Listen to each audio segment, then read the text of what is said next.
ዛሬ የቱ ይለያል ሻምፒዮኑ ወይስ ወራጁ? ሰላም ጤና ይስጥልን የስፖርት ቤተሰቦቻችን። ዛሬ ሰኔ 8 ቀን 2018 ዓመተ ምህረት የኢትዮጵያ ፕሪሚየር ሊግ በታሪኩም ትልቅ ለውጥ ሊያስተናግድ የሚችልበት ወሳኝ ቀን ላይ እንገኛለን። ትናንት የተመዘገቡ ውጤቶች የሊጉን የደረጃ ሰንጠረዥ ሲያናውጡም ዛሬ የሚደረጉ ጨዋታዎች ደግሞ ምናልባትም የሊጉን ሻምፒዮንና የመጀመሪያውን ተሰናባች ቡድን በይፋ የምናውቅባቸው ሊሆኑ ይችላሉ።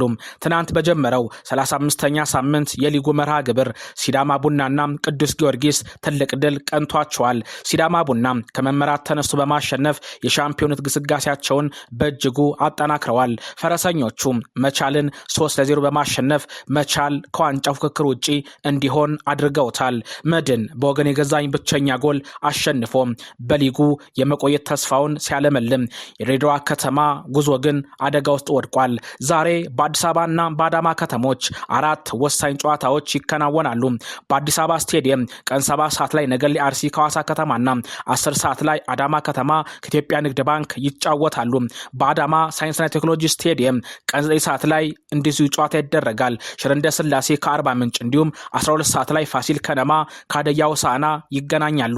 ለመሆኑ የዛሬ ጨዋታዎች ለምን ለየት ይላሉ?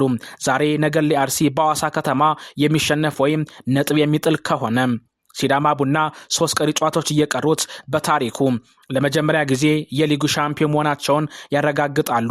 ጎረቤቱ ሐዋሳ ከተማ የሲዳማ ዋንጫን በማንሳት ኃላፊነት ተሸክመው ዛሬ ወደ ሜዳ ይገባሉ ተብሏል። በሌላ በኩል ደግሞ ሽረ እንዳስላሴ አርባ ምንጭን የሚያሸንፍ ከሆነ አርባ ምንጭ ከተማ ወደ ከፍተኛ ሊግ መውረዱን የሚያረጋግጥ የመጀመሪያው የሊጉ ተሰናባች ቡድን ይሆናል። እነዚህ አራት ጨዋታዎች በኦቢኤን የቀጥታ ስርጭት ሽፋን ያገኛሉ። ሲዳማ ቡና ዛሬ ታሪክ ይሰራ ይሆን ወይስ አርባ ምንጭ ከተማ ተስፋውን ያለመልማል? እናንተስ ምን ትላላችሁ? ግምታችሁን በኮሜንት አጋሩን። ሰብስክራይብ ማድረጋችሁን እንዳትረሱ። ስፖርታዊ ሰላም ለሁላችንም ይሁን። ዘገባው የመላኩ ወልደ ሰንበት ነው።